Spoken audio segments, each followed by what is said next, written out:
Sit back and throw one back with your pinky in the air and a middle finger to the world, and join me, the eclectic gentleman Stephen Watts, as we look back on this day in pro wrestling history.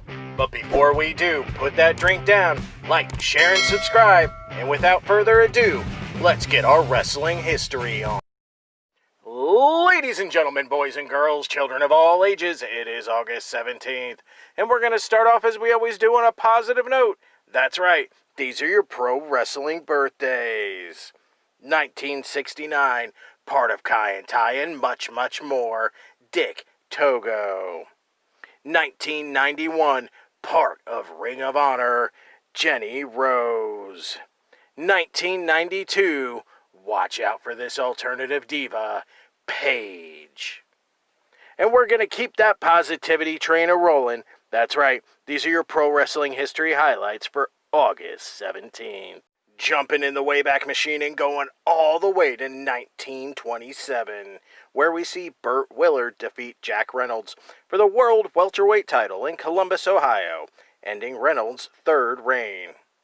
Leaping over the 30s and 40s to 1951, Duke Kamuka defeats Ray Gunkel in Houston, Texas for the NWA Texas Heavyweight title.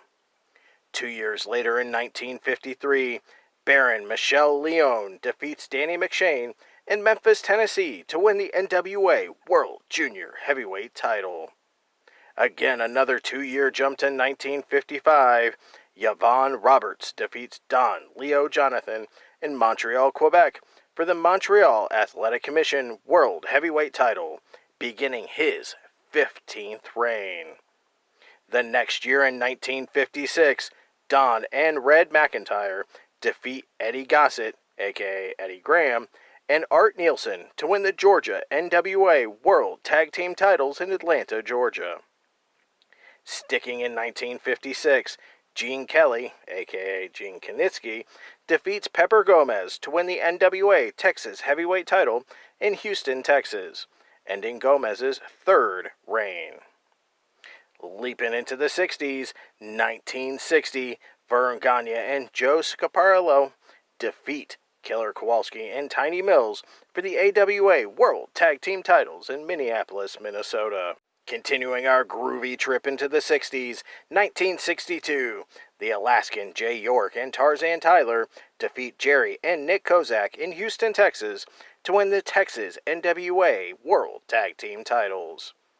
Fast forwarding 6 years to 1968, Dr. X, aka Dick Beyer, defeats Vern Gagne for the AWA World Heavyweight title in Bloomington, Minnesota, ending Gagne's 8th run. And our last stop in the 60s, 1968, the Mighty Yankees, Frank Morello and Eddie Sullivan, defeat Dennis Hall and Ken Lucas in Chattanooga, Tennessee, to win their third Mid-American NWA World Tag Team titles. Grabbing my bell-bottoms and going to the 70s, 1973, Dick Dunn defeats Eddie Sullivan in Dothan, Alabama, to win his second NWA Alabama Heavyweight title.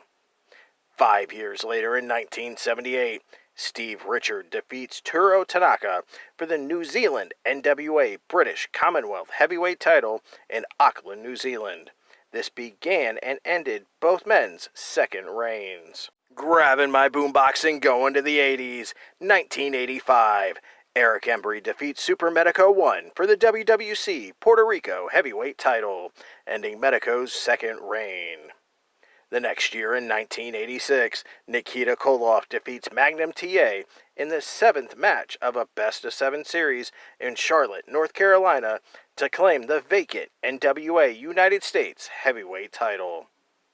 The next year, Nikita Koloff's at it again as he defeats Tully Blanchard to win the NWA World Television title in Fayetteville, North Carolina, ending Blanchard's second run.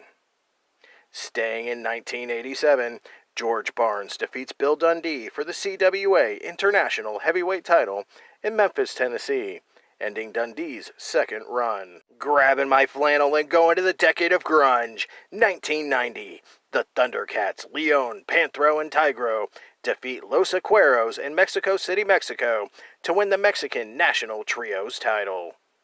1 year later in 1991, Billy Jack Haynes defeats Steve Dahl in a full Nelson challenge in Portland, Oregon for the vacant NWA Pacific Northwest heavyweight title. This starts his 5th reign. 1992, Jerry Lawler and Jeff Jarrett defeat the Moondogs Cujo and Spot in Memphis, Tennessee to win the USWA Tag Team titles. This began Lawler and Jarrett's 4th reign and ends the Moondogs' 2nd. And last but not least, 1997, ECW held its 4th annual Hardcore Heaven event at the War Memorial Auditorium in Fort Lauderdale, Florida.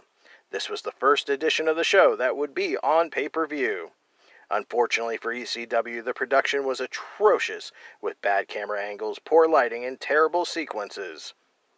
In the main event, Shane Douglas with Francine defeated Terry Funk and ECW World Heavyweight Champion Sabu with Bill Alfonso in a 3-way dance to win the title.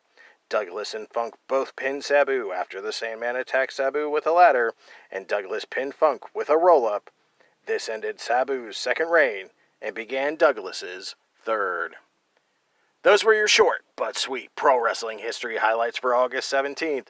I'm the eclectic gentleman Stephen Watts, and we'll see you tomorrow.